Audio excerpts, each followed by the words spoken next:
Rumors, and more rumors connecting the Phillies to some big names out there in free agency and also in some trades. We've got to talk about it and much more. Welcome to PHLY Phillies podcast. Happy Monday. Good morning, everybody. Is this our first Monday of February? Yes, it is. Oh, my God. Welcome in Tyler Zulli, Jamie Lynch, Renee Washington. Glad that you guys are here. Will first wins. in the chat. Congratulations for the first comment of the day. Chris Lemmer, Douglas. Nice to see you here, Douglas. Kim, welcome. We've got some new names here, so happy to have you guys here. Listen, Good morning, Douglas. Plenty to talk about today, Jamie, because it's been quite a weekend of the rumor mill. It's like everybody's just spewing all these updates and rumors and potentials and sleepers and a good fit and in the mix. Plus, of course, we've got our down on the farm with Phillies prospect Starlyn Caba, Starlyn Caba, and we've got some other Phillies updates. So 9 days, though, was probably one of the most exciting updates. 8, if you're counting when they board the flight. Here. I know. Oh, there you go. 9 days until pitchers and catchers officially start training in Clearwater. 52 days until opening day versus the Braves. 8 days until the pitchers and catchers board the flight to go down or the car, depending on where they're coming from. That's the most important thing. No, I am a Taylor Swift fan. I'm not a Swiftie, so I am not. I mean, the album announcement is cool, but I'm not excited. I saw that live last night. I watched the Grammys. Yeah, I mean, I don't know. I just needed something different. Yeah, that's where I've been. And I like music. So I was like, all right, let me check this out. So I watched it. I enjoyed it. You know, there were some decent performances. All I can say is I will never watch a red carpet, and I will never watch like the Oscars for more than like 20 minutes. But Grammys I'll check out. I like the Grammys. Yeah, I would say there's a couple things I learned from last night, and one of the most important things is the decades-long question of what does Beyonce see in Jay-Z, in my opinion, was answered last night. Big wife guy. If you didn't already know, his big wife guy. His speech, and then blew up there with him, and him like holding her hand. I was like, great dad, great husband, very, very motivational and grounded. The way he spoke I saw a sense of humor. He was giving some jokes unintentionally. I was like, okay, Jay, besides the money, I see it. I totally see it. What's up, K-Red? Will, the Grammys were interesting, Jamie. That's for sure. Yeah. Killer Mike got arrested, too, which is really effed up for a misdemeanor after he sweeps the rap category. Well-deserved. So that was kind of some bullshit. But yeah, overall, it was a nice checkout from sports. I kind of had after I got the Embiid news on Saturday, oh my gosh, I just kind of went like, I need to go into a non-sports shell here. Until last night, you know, when I was doing my prep and reading and all that, I was just like, I was, you know, doing that prep while watching the Grammys, and I was just like, the Embiid news really like just took a lot of wind out of my sails. Well, it's been a really rough time for Philly sports fans. And we keep saying it's going to get better. It's going to get better. And let's be honest, it started like, I'm going to even go back further than that. We still haven't recovered from all the finals appearances that were lost. And then it felt like, okay, this year, everything's going to be fine. This is fine. Everything's fine with the burning house gif. And it's not, because we keep getting more and more crazy news and updates. And now that Joel Embiid injury was like, you know what? Sure. Just add more salt to that wound, because why not? Why not? Like, I'm kind of Sixers dead inside, but like he was bringing me back because he's the best player in the world. This team was giving me some life. But like, I'm just NBA. Like, I love the NBA. I love basketball. I watched Wisconsin Purdue yesterday. It was a really good game. But like the Sixers, it's so hard to get back up. So I wasn't knocked that far down, if you know what I mean. Like, I get that. I wasn't at the top. I was like slowly like inching my way back. You haven't been irrational about the Sixers you have been with like the Phillies, for example. So okay. It hurts, but it is what it is. It was definitely devastating. Because a meniscus is like but familiar. It is familiar, but I always like to say meniscus is almost like a weird injury. There's some where you almost would rather like go on the full jugular because the recovery for it is so fluctuated. So Kyle did a really nice piece on All PHLY. If you didn't get a chance to read it yet, he spoke with a doctor, I believe from Jefferson. I read it last night, and he basically said like the tear that Embiid has, it was a really good comparison, is like a hangnail. Yeah. Like if you have the hangnail, sometimes it falls in place and it doesn't bother you, but other times it sticks out and it's kind of flapping and it causes irritation and all that. And basically where, you know, allegedly Embiid's tear is, it's a hangnail. So it's not going to get really better. It's just going to kind of fall in place until you re-aggravate it again, and then you're back to where you started from. I'm saying that from experience because I actually hurt my meniscus. I didn't tear mine. Oh, I did but ACL I strained mine. and meniscus and part MCL in one shot. Yeah. Oof, brother. Yeah. What were you doing again? Lacrosse game in college. Yikes. Foot was in the mud. Rest of the body moved. Ouch. I had hyperextended it like 2 weeks prior, so I think I partially tore it. Weakened and not sturdy enough. I hurt mine, and honestly, to this day, every once in a while, it just gets swollen. Yeah. So it's like, so that's I'm like, a meniscus is rough. It's really there are no good knee injuries. There's nothing that's good about a knee injury. All right. I will say I also did the same, Jamie. It is exciting, though, because baseball is coming up. I do have hope that the Phillies are going to help restore some positive juju here in Philly. I found myself binge watching some Netflix shows this week. Oh, yeah? Got some good recs for you guys. The Trust is a little game Netflix show. I don't like reality TV shows, and I don't like the dating Netflix types of shows, but that is a good one I do recommend. The Trust? It's called The Trust. It's where they have to, they're fighting for money. It's like a competition to win money. It was different. I like something different every once in a while, and that was definitely it. It was cool. It'll come, we have like 3 or 4 on our to-do list. Yeah, that's how, yes. So like we have a pecking order, and I had to bump it up because my pecking order, I just watched Griselda before that. And my cousin was telling me that. Oh, really good show, guys, because Sofia Gloria... My girl Gloria is not playing Gloria from Modern Family, that's for sure. She plays that role really well. She plays a really good Griselda. Yes, it's the same knee, the meniscus. In regards to Embiid. So yes, this is the second time. So not going to be much better. But Curb Your Enthusiasm started last night. That's one. That is true. Starting Masters of the Air on Apple. We just finished Slow Horses, and there was one other one we were going to get to. I forget what it was. I try to mix it up. So after, I just watched Griselda, so my next show can't be a drug cartel show. I got the next one got to be something different. Beef. Oh, I did like Beef. That was good. It dragged on a little bit at the end, but it was good. All right, let's get on. We're dragging on here. Let's talk baseball. So we got there were some news. If you were caught sleeping, you missed some news because apparently the Phillies are sleepers for not one, but possibly 2 big names. Bob Nightingale was out there this weekend, just mixing in some some slop to the piggies. Yeah, our because troughs basically, are full. Come and get it, Phillies fans. Basically, Phillies fans, if you were feeling like the Phillies didn't have much going on, they still don't. But here's the news. Per Bob Nightingale, the Phillies are allegedly among some teams that are in the mix for Jordan Montgomery or Cody Bellinger, and they are a sleeper for one of those 2. In fact, several executives think the Phillies could be a sleeper for one of the free agents. So several executives, interesting. I always am intrigued when that gets tossed out there that several executives believe this.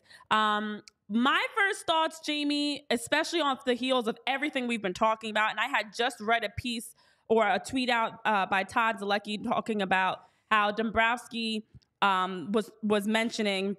This is the exact quote from Todd. Every indication is that any further additions the Phillies make before camp opens on February 14th, as we talked about last week, will be players on relatively risk-free Major League Baseball deals like Allard or minor league contracts. That said, Dombrowski has a reputation for making bold, unexpected moves, so never say never. So Todd had that floating out. That quote was floating out from Todd Zulli. And then I was reading the sleeper quote, and I'm like, is this one of those bold moves? Is this about to happen? Are we getting a bold move? But then the realistic side of me, because I live in the realist world and not the hypothetical fluffy world sometimes, I was like, no, this is not that bold move. Yeah, this has been like the same rhetoric that's in like every Phillies offseason piece so far this offseason, whether it's Lauber or Coffey or Gelb or Zielecki. They all kind of have the same terminology, which is like, could they be players?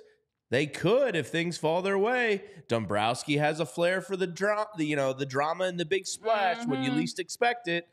Okay, Dave, we officially least expect it. Please wow me, because I was laying in bed last night and doing all the reading, and it takes you down baseball rabbit holes. I'm still watching Ken Burns baseball, so I was watching that a little bit yesterday. By the way, the Honus Wagner Ty Cobb era, just phenomenal stuff. Anyway. I was, thinking about all this, and last week we were like, perspective, and we're trying to be positive and like think about ways it's going to be better this year. I was like, all right, baseball perspective, we got it better than most. And then I was sitting there last night doing all this reading, and I was like, they really are just going to bring back Nola, and that's it. That's it? That's it. That's it. What? You're on a championship window. Why are you going to let a move of $5 to $10 million prohibit you from making your team better? You're thin at certain spots. There's going to be injuries. You can't rely on health. Look at Joel Embiid and the Sixers. Why not bring in a veteran outfielder? I know at bats and some guys are still shopping and want better opportunities for more playing time. But the bullpen arm, Maton. Tyler, who was your guy that stunk that you wanted?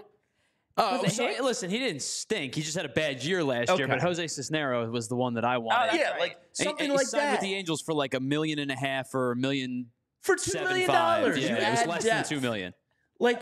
I feel like I'm the meme with a stick, and I'm like, do something. And I'm poking the front office. We're not even asking for much. No. Just do something to add to this. Hopefully they do, but what I fear is Bob Nightingale's going, all right, Cubs, you're taking too long. You're dragging your feet here.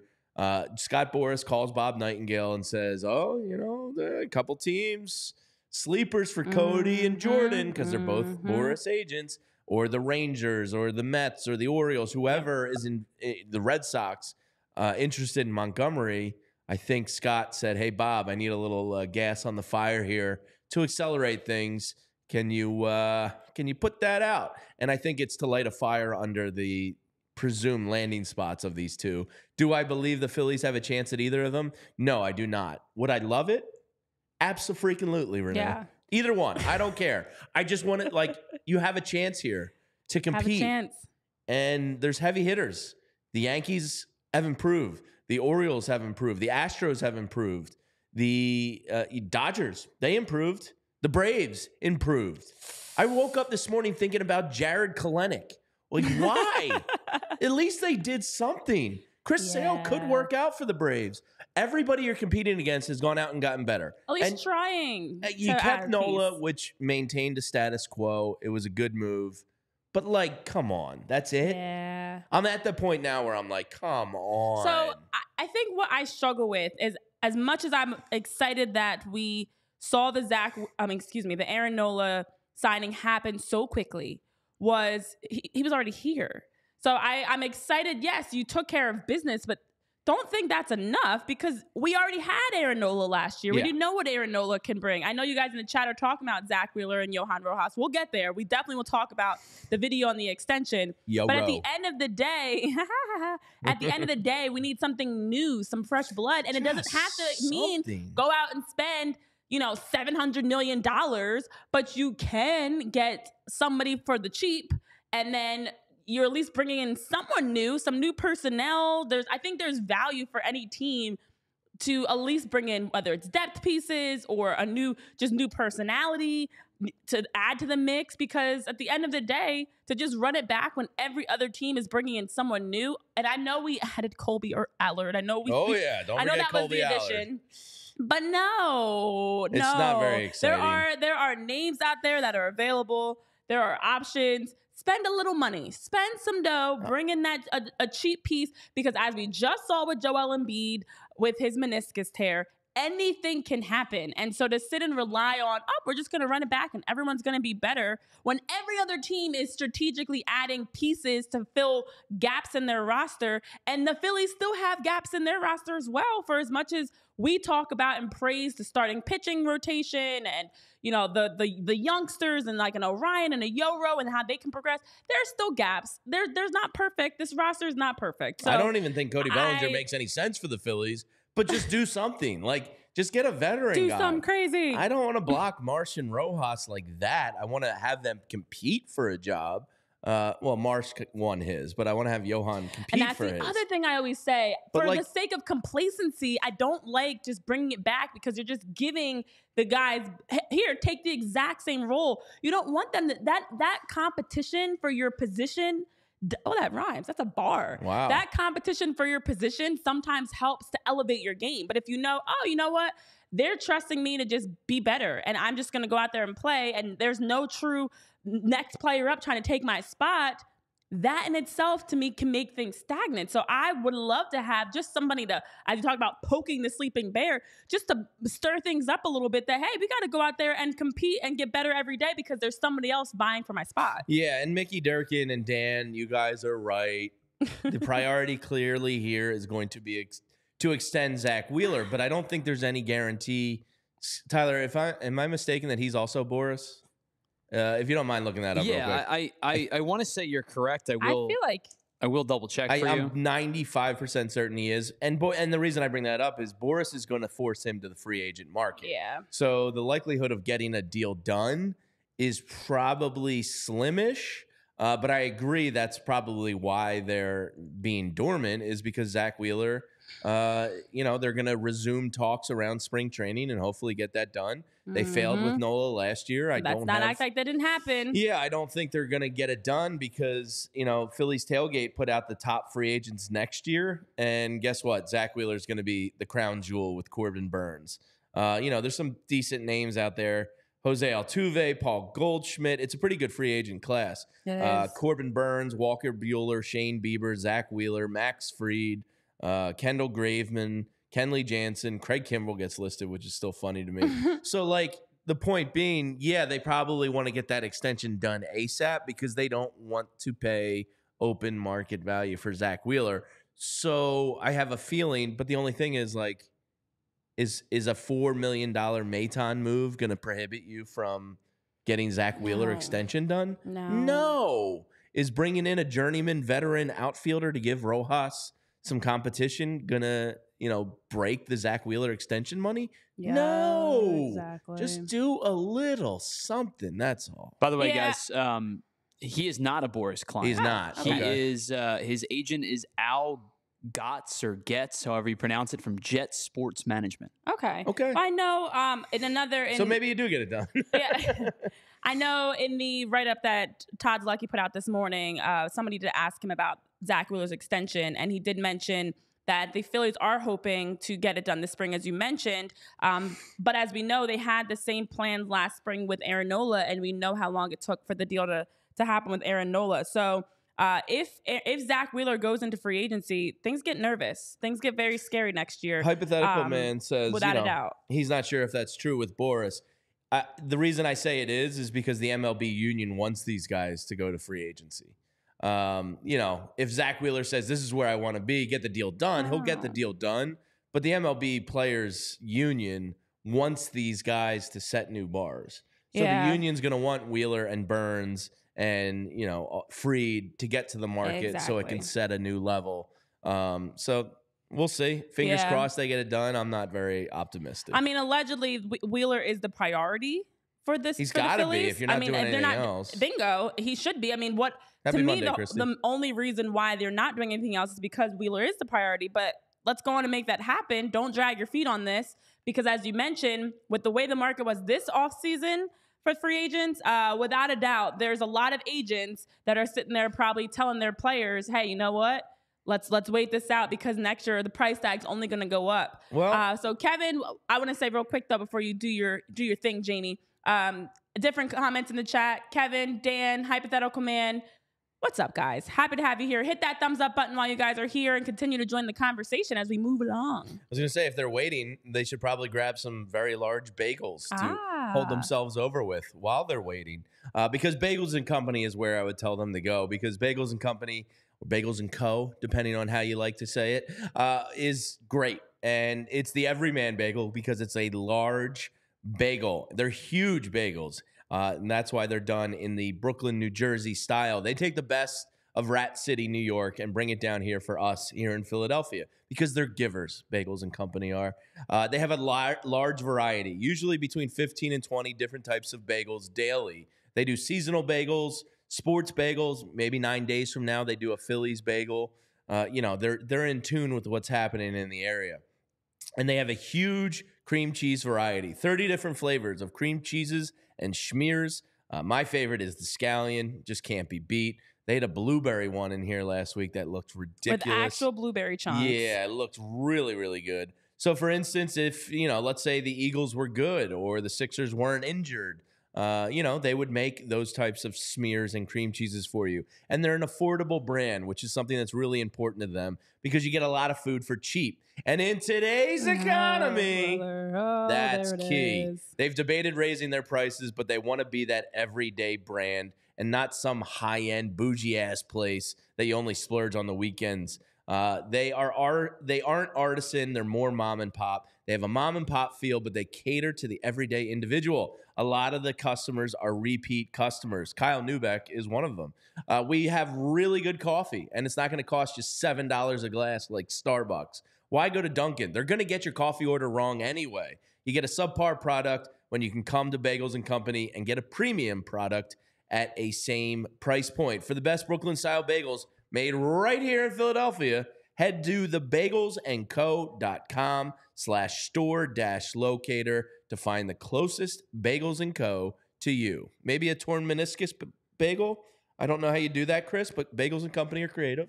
Maybe they'll come up with it. I don't know. Sometimes but I do it know. works, sometimes it doesn't. You just got to decide on the day. Not try? This bagel needs load management.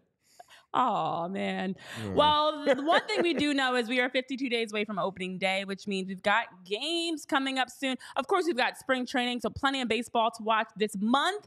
And in just a couple weeks, we'll be watching some spring training. Now, as we're getting closer to game time, make sure you also take advantage of the Game Time app, where you can download the app today. And as a new first-time user, use code PHLY to be able to get $20 off of your purchase over at the Game Time app.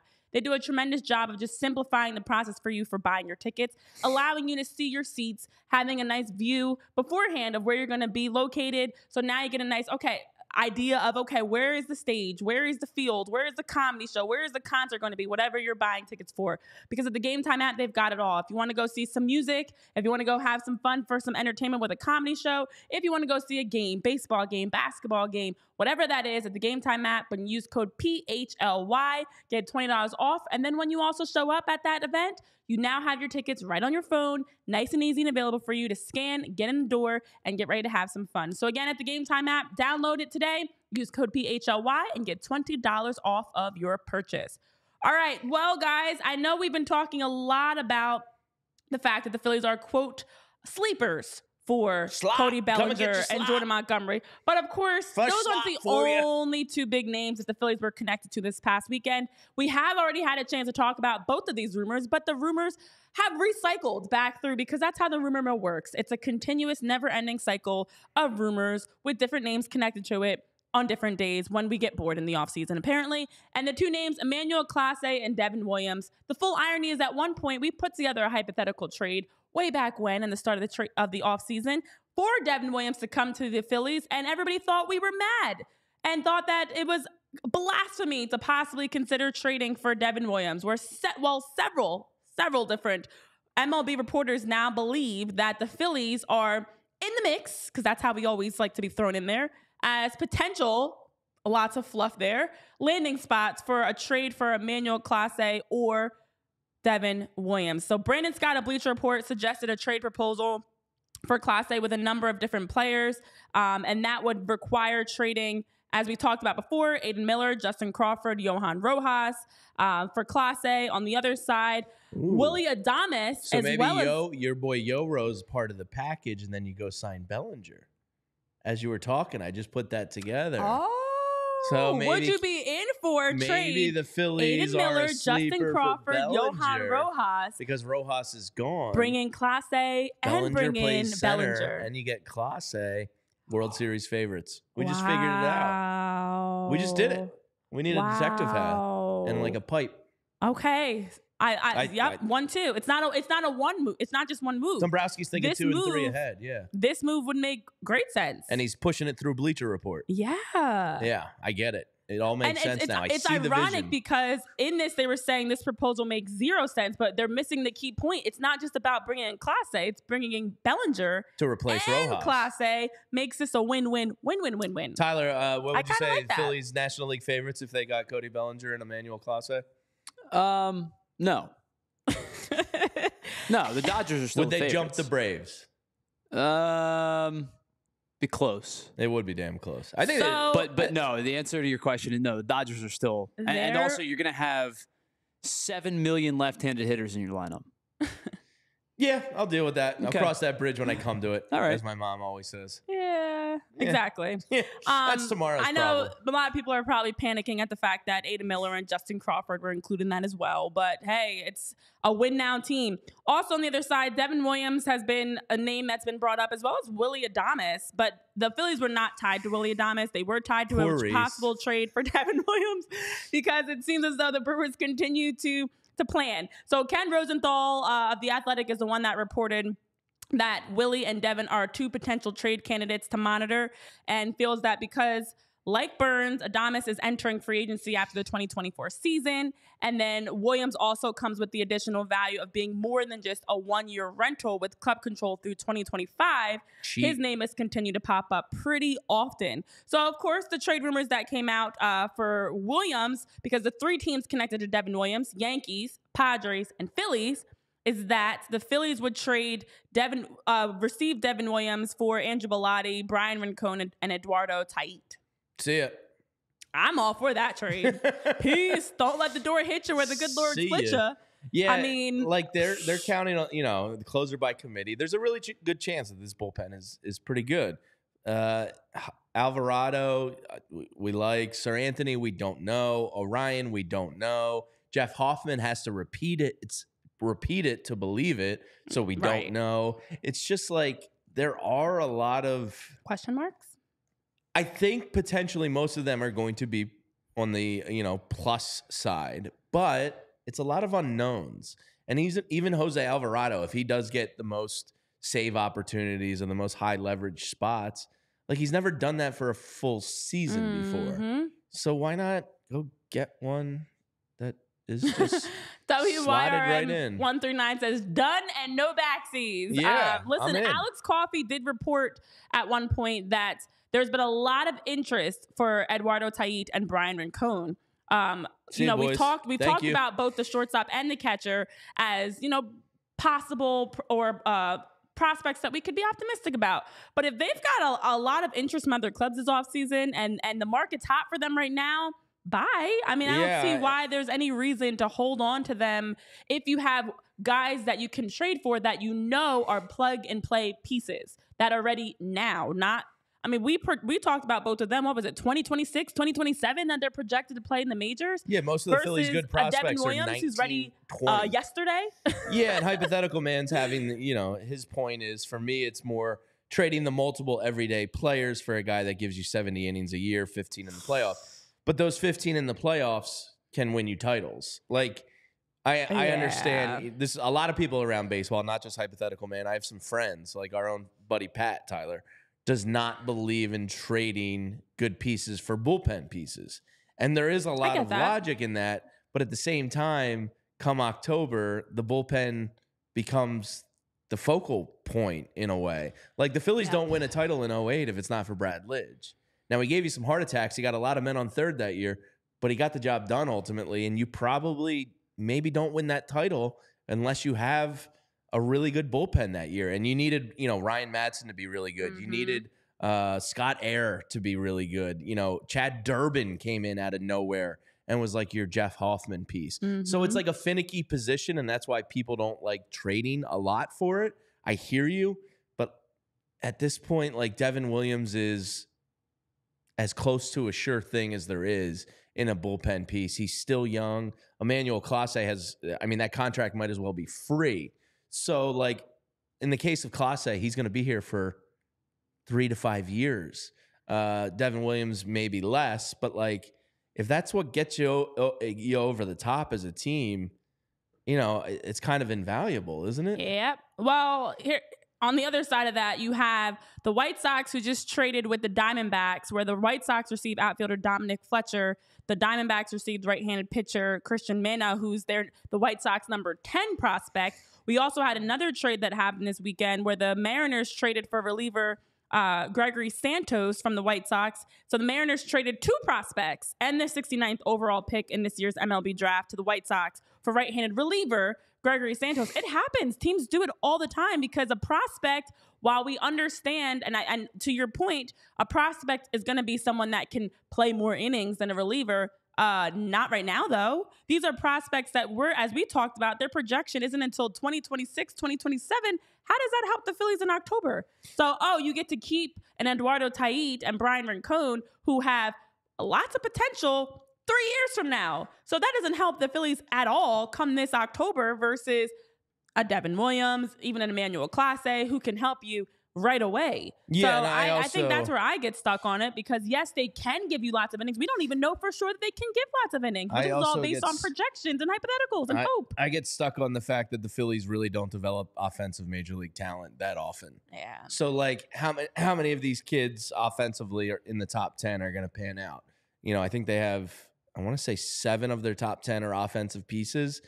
Maybe if they're lucky, one is like a Bryson Stott level player. Like Matt Gelb just had a piece on The Athletic recently about Reese and his time in going to Milwaukee.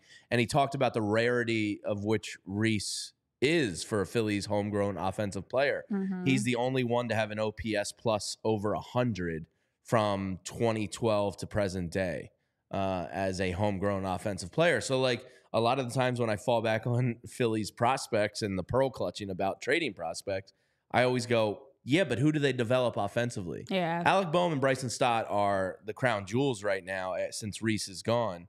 But for the most part, you know, like they don't really develop a ton of offensive talent. Maybe it's different now with Dombrowski, but like you said, most of these kids are international signing period last year and already like Starlyn Caba, who we're going to get to today and Down on the Farm, you know, was just signed last year. These are 17, 18-year-old and he's already 5th in their system. And I think I like the idea of, okay, try to protect at all costs your top 2 or 3 prospects. But if you have prospects, and like Alex Coffey reported, a Brian Rincon and an Eduardo Tait that's getting a lot of interest from other clubs that you can use in a trade. See ya, because we're talking about 17, 18-year-old kids. You have no idea if they actually will. Let's say you keep them and you don't take someone like Devin Williams, who we know at, 25 years old, still very young and ready right now, and can still give you 2026, 2027, injuries aside.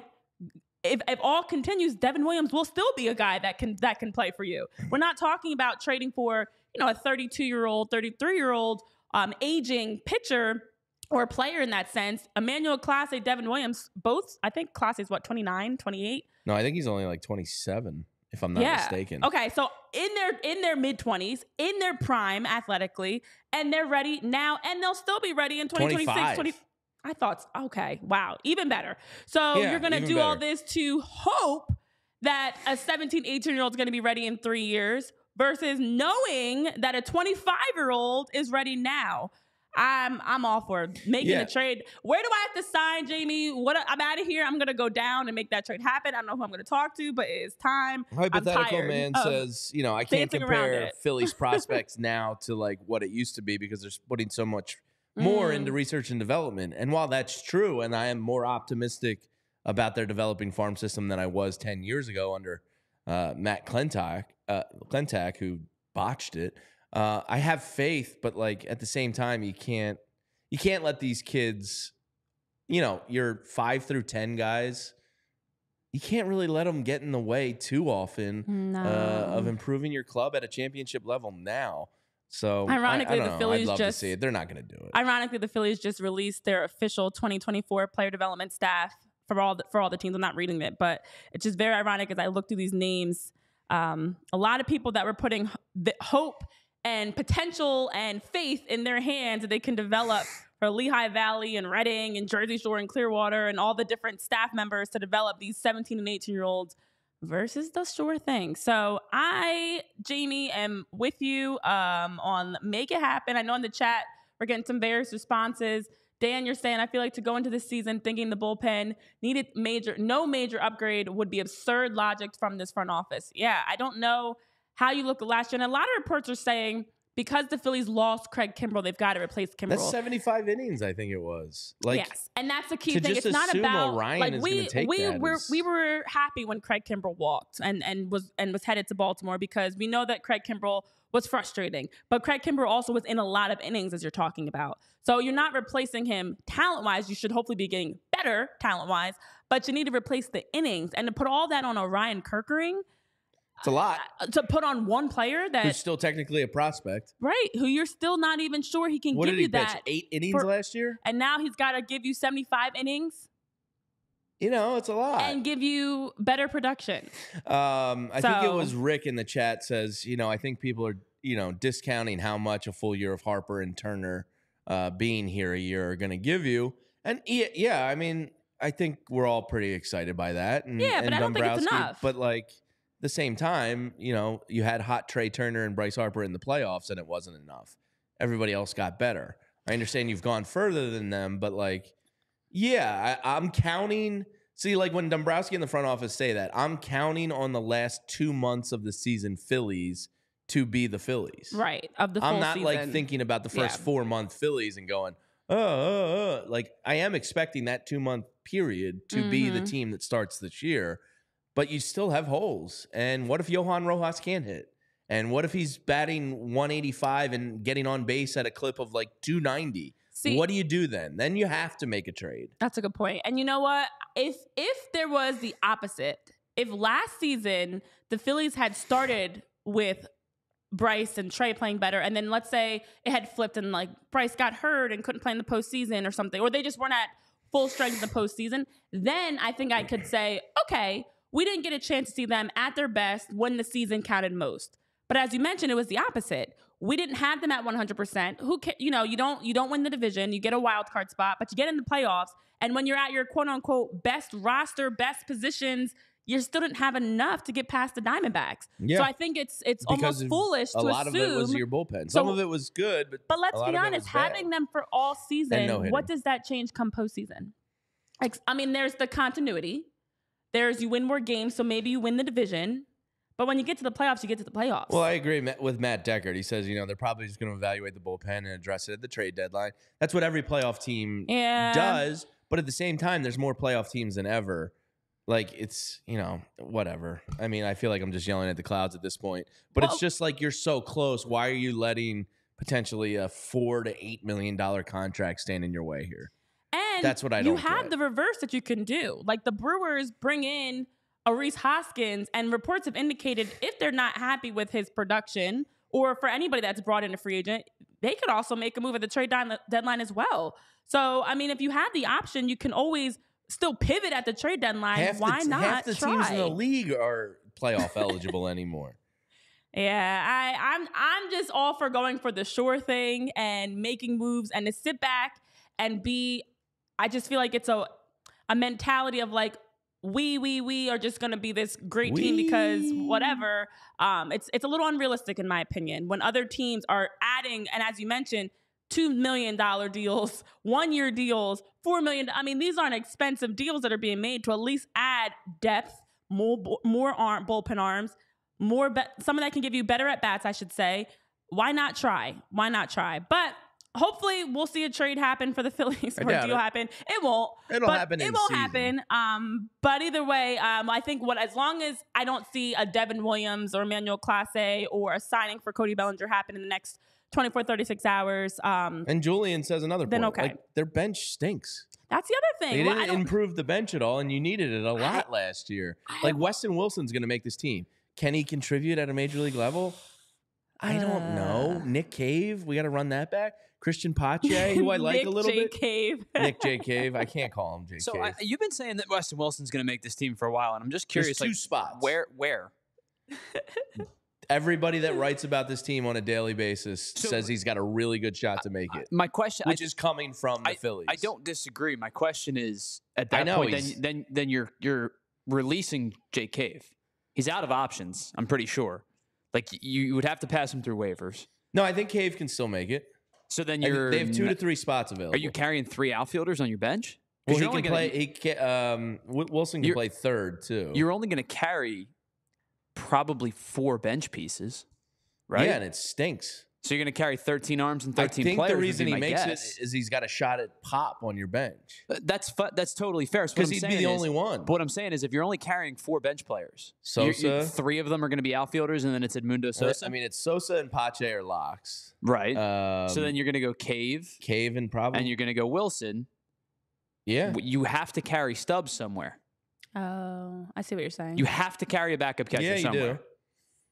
Yeah, I don't know. So unless you're carrying 5 bench pieces and only 12 arms, pitcher. which I think is silly. Because in an age where you can go 14 and 12, I would err on the side of 13 and 13 with arms and players. Which is all the more reason that someone like Jake Cave can't be your bench piece. So then you're going to have to either move him or you're going to DFA him.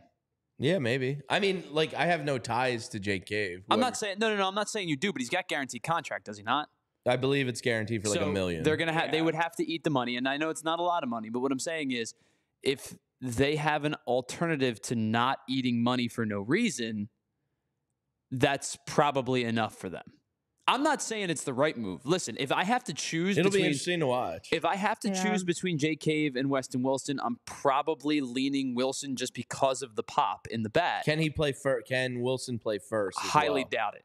I really don't believe because Cave can occasionally, right? Which could be the deciding factor. The versatility defensively. You know, who was it? Hypothetical man says I'd prefer Wilson over Cave.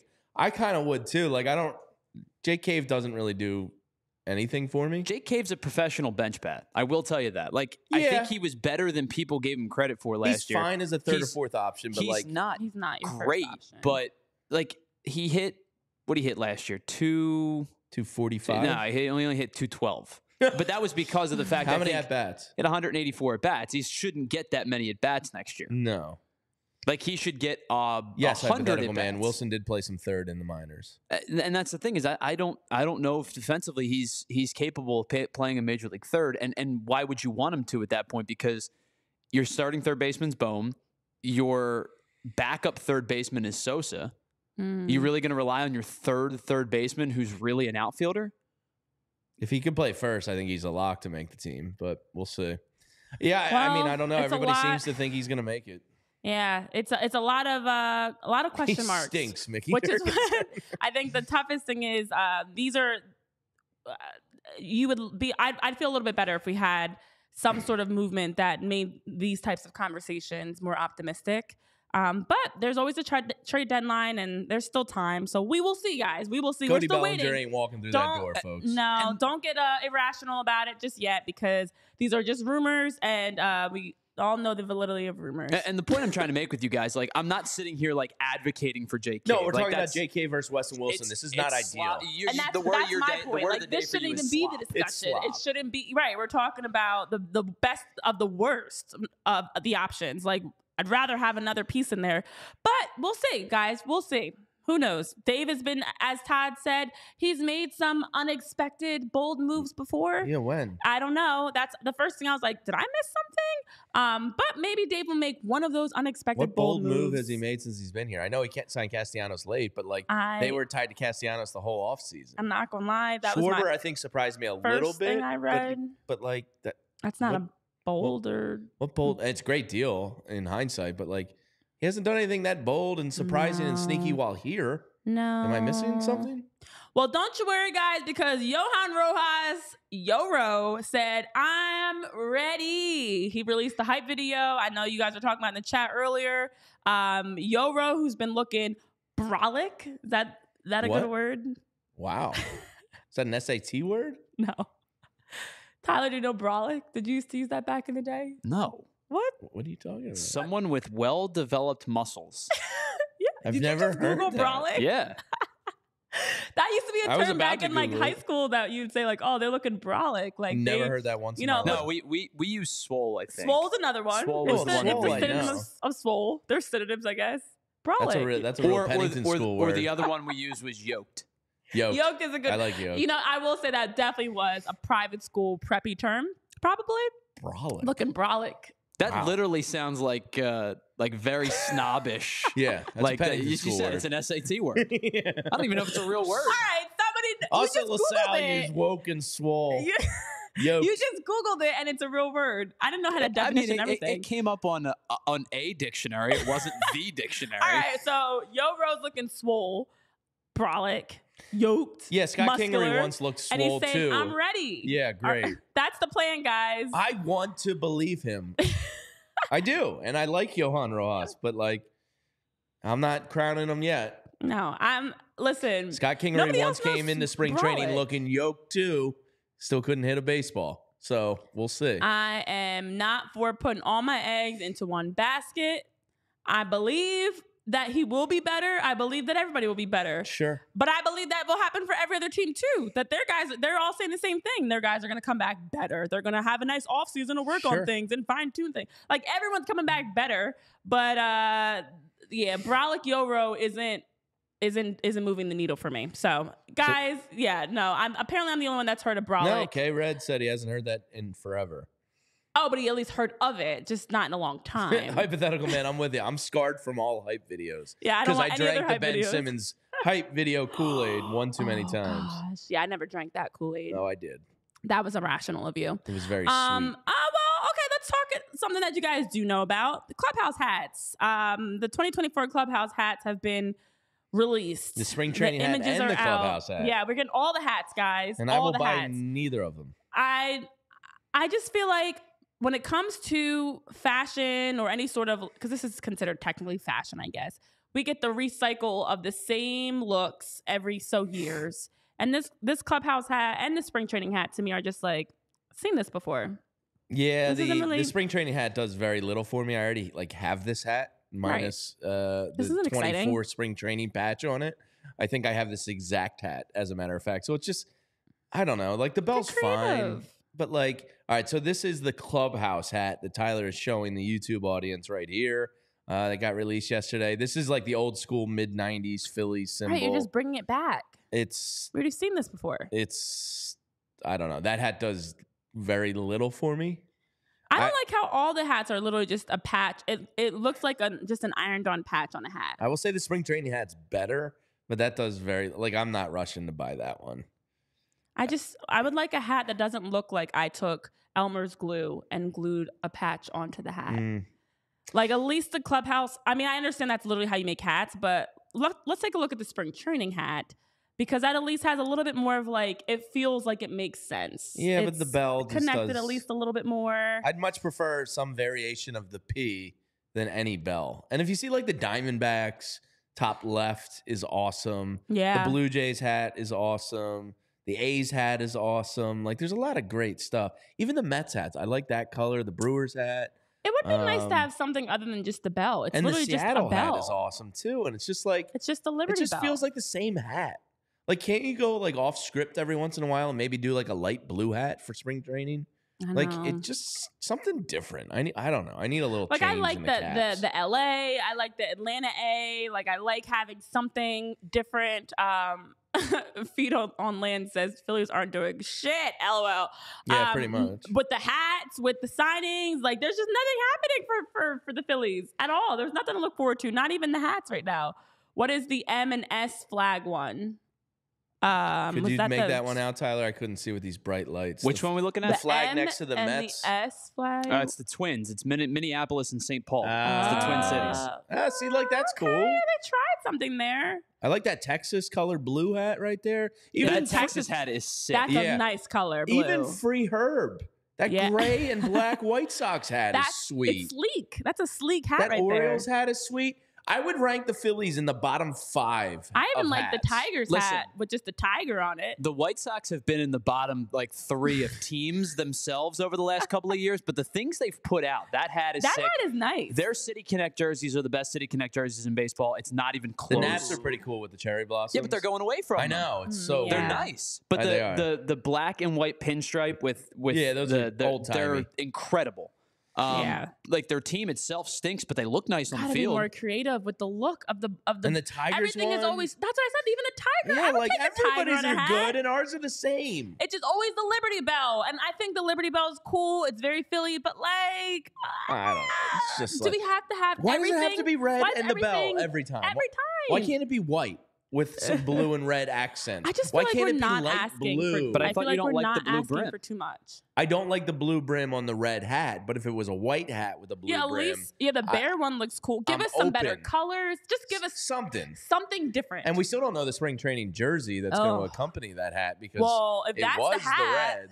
Actually, if that's the hat, does it having a lot of blue, royal blue in it, or red in it? We'll find out because the colors soon. are red and royal blue. We're 9 days away from pitchers and catchers and mitts popping, so I guess we'll find out any day. So far, Jamie, nothing's giving me any optimism or hope. No, they'll be good. It's just they could be better. The hats don't give me hope. No, just the team. Oh no, yeah, I'm talking about the jerseys. Oh yeah, no, the jersey's probably gonna suck. The team will be it'll be what it'll be. All right, so we gotta get down on the farm. Let's get down on the farm. I actually want to just run through really quickly, really we can save some stuff for tomorrow. It is but possible. This is news from this past weekend. It's 10:52, Renee. I know, and we don't have a lot of time. All right. All I gotta say though, and I'm just gonna tease it out, is that the Dodgers apparently are not done yet. Of course not. And you spend $1 billion. Here's the line from MLB's Juan Toribio, who said that the club recently looked into making a bigger splash even after adding Yamamoto and Glasnow. So that's all. I will just tease it out. We'll talk about it tomorrow. What is a bigger splash than Yamamoto? Well, that's what I wanted to talk about, but now we got to wait till tomorrow, guys, to find out what that big splash has been for the Dodgers. Yeah, I don't know. Yeah, there's been names they've outside been connected of Ohtani, to. He was the biggest splash. There's been more names. That's guys. what I mean. So like they signed Ohtani. They signed like first? the two biggest splashes. Well, Ohtani signed first, correct?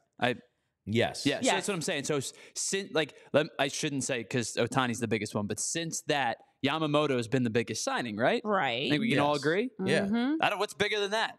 I mean, Blake Snell, Montgomery, and Bellinger are the other three of the top five. So and they're still not signed. Looks like we'll have to wait till our Tuesday show at 11 a.m. to find out the details.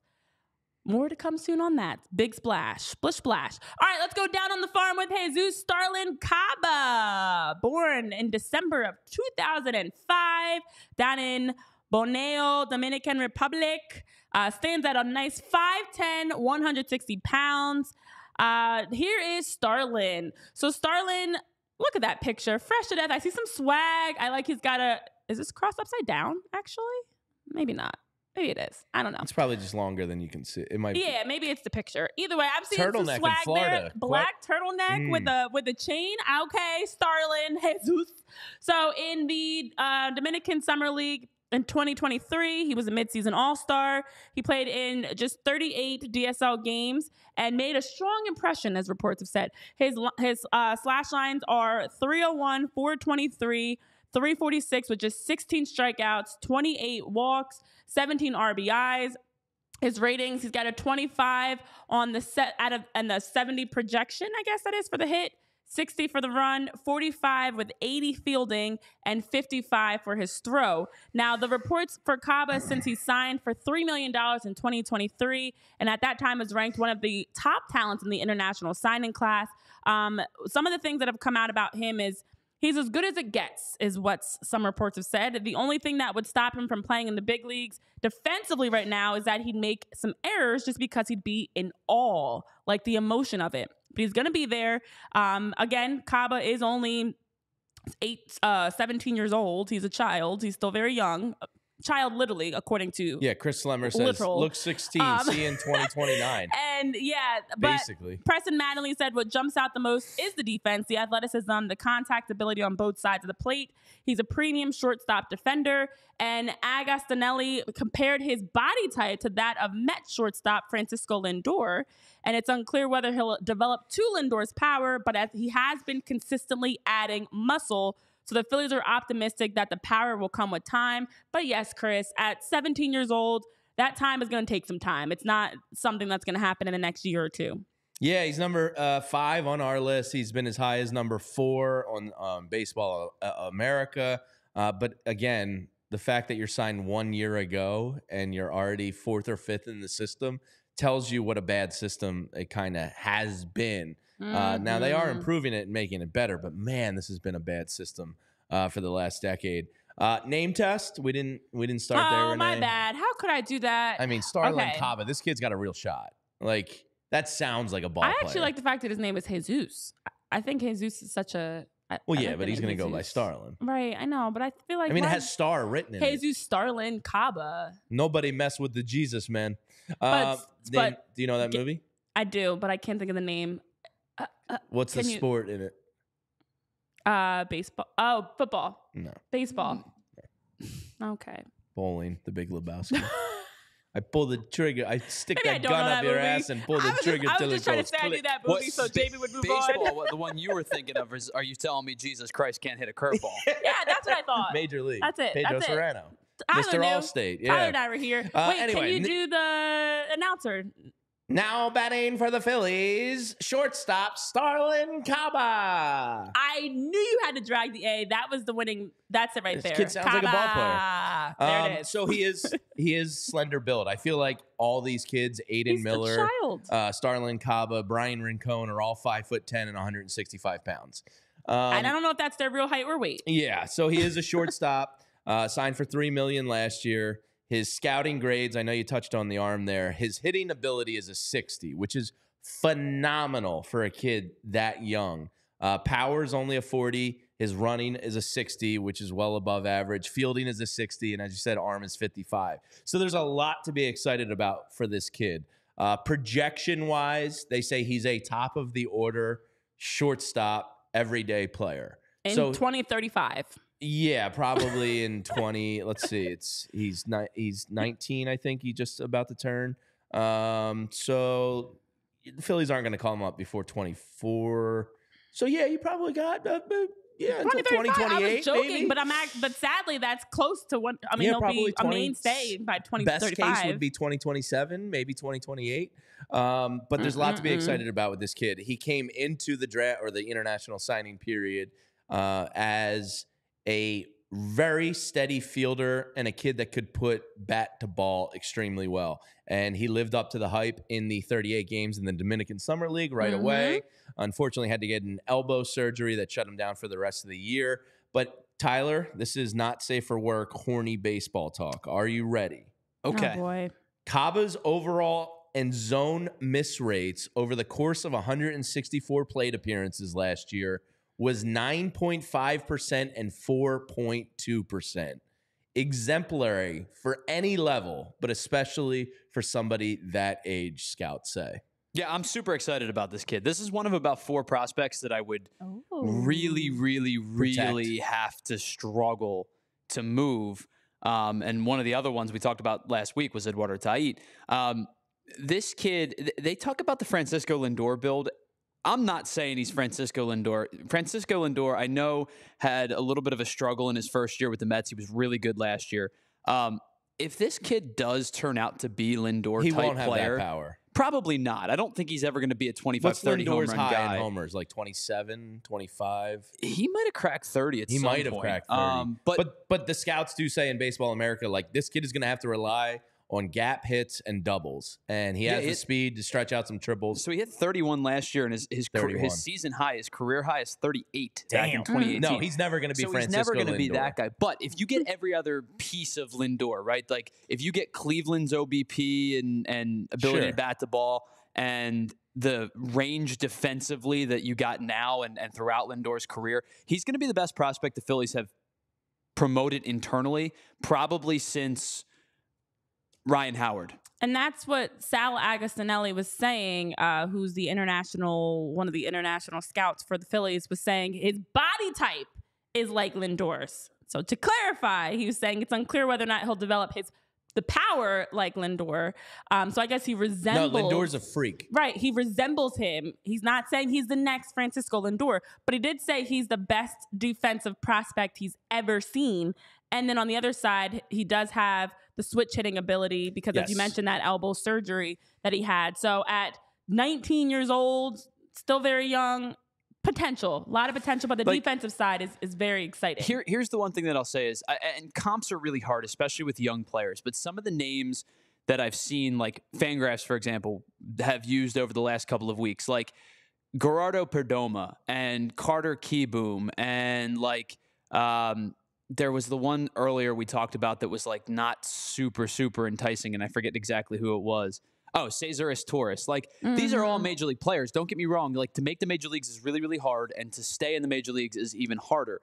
But those names that we just mentioned are fifth infielders. They're fourth outfielders. They're starters on a bad team, bench players on a good team type of player. So when you have all of those names, and then when you talk about a guy like Caba and the name that pops up, body build, is Francisco Lindor, like, your ears perk up a little bit. So I'm not sitting here saying he's ever going to be Lindor. Lindor's a freak to have that. Incredible ball player. Exactly. And the thing I read in Baseball America says they don't expect him to get much bigger. So, like, he's going to have to be that gaps and doubles kid. Yeah. If he wants to make it as a top of the order every day. I don't even know if he needs to be a doubles hitter compared to, like, with that speed, you got to get some doubles. You could truly be a 300, 400, 300 guy. Like, I know that sounds insane in today's game to slug less than your OBP is, but if you're going to hit at a 300 clip and get on base at a 400 clip, I'm not going to complain about it. Yeah, well, he apparently has the control of the strike zone and knows what he's looking at. So maybe he can be one of those high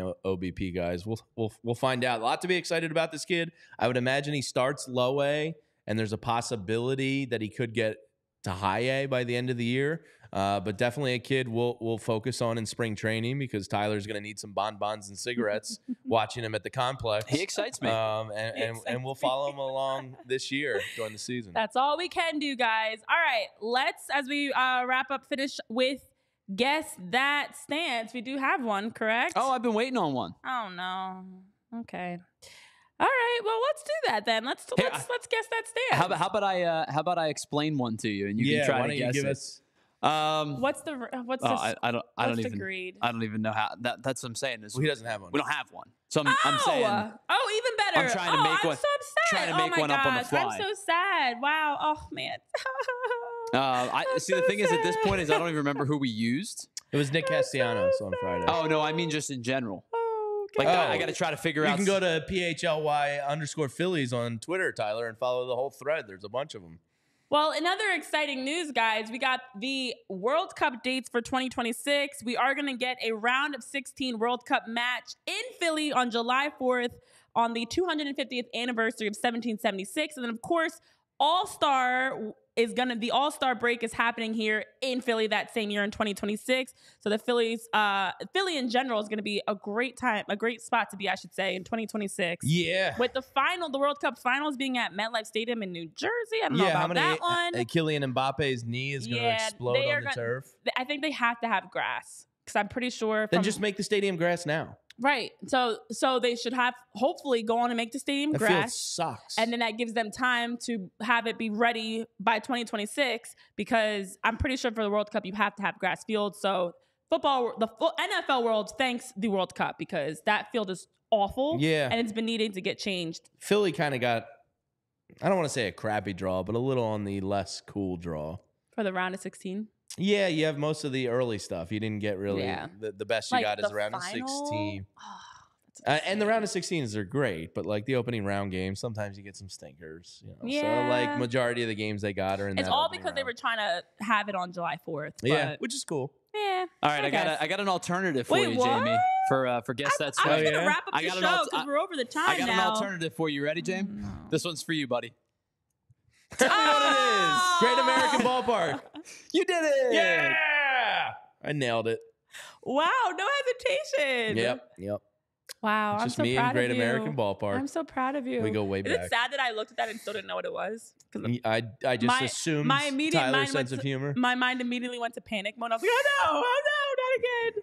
But good times. Yeah, and 2026 also U.S. Open at Marion too. Did you mention that one? Oh no, I did not. So baseball All-Star. I believe they're going for basketball and hockey as well. That's the rumor. U.S. Open and World Cup. Handle all that? It's a lot. That's a lot. But it's the centennial. Everything's going to be expensive. I know, 250 years since the signing of the Declaration of Independence in 1776. Mm-hmm. But that's a lot. Yeah, no, I'm sure SEPTA will be upgraded and fully functioning by then. Just kidding, guys. That's a lot it's of not expectation that's going to be happening in it's not going to be. Like a few months. You're talking World Cup is a bucket Baseball list All-Star. item.